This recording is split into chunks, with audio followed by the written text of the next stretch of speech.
પાટણ હેમચંદ્રાચાર્ય યુનિવર્સિટીની બોયઝ હોસ્ટેલમાં થયેલી દારૂની મહેફિલ મામલે પોલીસ ફરિયાદ કરવાની માંગ સહિતના વિવિધ મુદ્દાઓ મામલે પાટણ જિલ્લા એનએસયુઆઈ અને પાટણના કોંગી ધારાસભ્ય કિરીટ પટેલ દ્વારા આપવામાં આવેલી પ્રતિક ધરણાની ચીમકીના પગલે આજે ધારાસભ્ય સહિત એનએસયુઆઈના સભ્યો યુનિવર્સિટીમાં ભૂખ હડતાળ પર ઉતર્યા છે।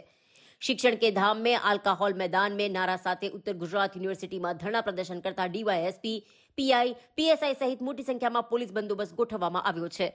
પાટણ ધારાસભ્ય કિરીટ પટેલ અને એનએસયુઆઈ સંગઠન દ્વારા જણાવાયું હતું કે યુનિવર્સિટીમાં બોયઝ હોસ્ટેલમાં જે દારૂની મહેફિલ કાંડમાં જવાબદાર સામે પોલીસ ફરિયાદ ન નોંધાઈ હોય તેમજ ભૂતિયા ફાયર સેફટી સેનેટરી ઇન્સ્પેક્ટરની એક જ વર્ષે 100થી વધુ કોલેજોને મંજૂરી, વિદ્યાર્થીઓને રોજિંદા કામમાં ધક્કા અને પરેશાની, યુનિવર્સિટીમાં વધતા ભ્રષ્ટાચાર જેવા મુદ્દાઓને લઈ તાત્કાલિક ધોરણે સરકાર દ્વારા ગંભીર નોંધ લઈ કાર્યવાહી હાથ ધરવામાં આવે તેવી માંગ સાથે મોટી સંખ્યામાં વિદ્યાર્થીઓ અને યુનિવર્સિટીમાં વિરોધ પ્રદર્શનનો કાર્યક્રમ રાખવામાં આવ્યો છે।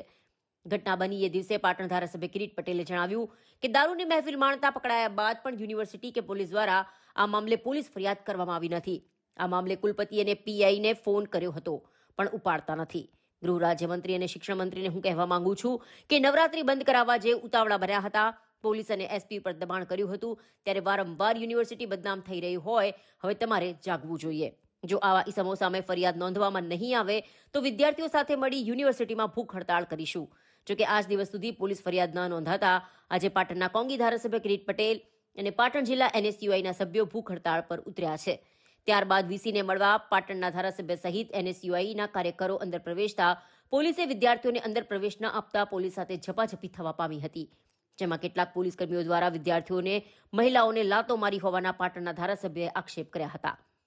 ત્યારે એક વિદ્યાર્થીએ પોલીસને પણ બળજબરીથી માર મારતા તેઓ દ્વારા પણ પોલીસને લાફો મારી દેતા મામલો ભીચક્યો હતો।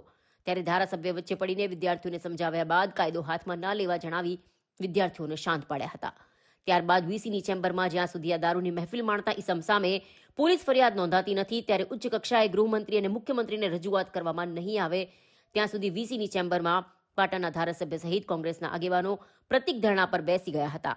ત્યારબાદ કમલ મોડને વીસીની ચેમ્બરમાં બોલાવતા તેઓની સાથે પણ તૂતુ મેમે અને ધક્કામુક્કી સર્જાતા પાટણના ધારાસભ્યને પોલીસ વચ્ચે પડીને મામલો શાંત પાડ્યો હતો।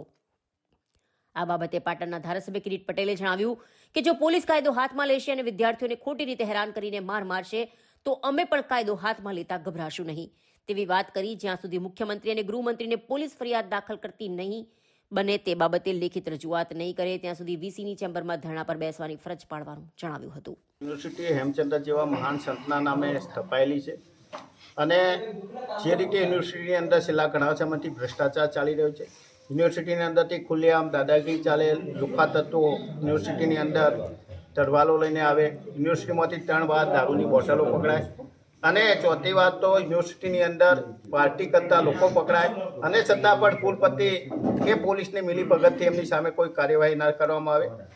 કોઈ સામાન્ય ફરિયાદની અંદર પણ રજિસ્ટ્રાર ફરિયાદી બની જતો હોય અને આની અંદર સિક્યુરિટી કર્મચારીને ફરિયાદી બનાવવામાં આવે। યુનિવર્સિટીનો વહીવટી વડો એ રજિસ્ટ્રાર છે।